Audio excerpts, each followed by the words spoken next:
When I left religion and church and embraced atheism, I realized that I no longer needed to maintain or create emotional walls to protect myself from emotionally neglectful people. For anyone who's ever grown up in either a high control religious environment or a secular environment where your parents may or may not have been around, but they were emotionally AWOL. I recently came out as atheist last month, and a few months before, I told my mother I was extremely depressed and suicidal in my early 20s, and my mother didn't say anything and hasn't said anything. That's the kind of environment I grew up in.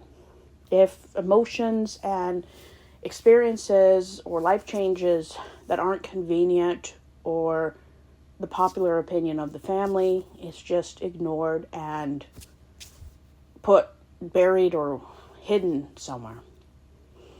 And some people might call it selective ghosting. That's kind of what I think too. But I've changed the way I do relationships. I've stopped giving, and I match people's emotional labor. If they don't put much into a relationship, then that's how much I put into it. And I want relationships where I don't have unhealthy expectations, where we fight. I don't want power imbalances anymore. I want to have a freely giving and taking kind of relationship. I don't want to do nice things for people who expect it in return for doing nice things by themselves. I want to do something nice because it's not expected.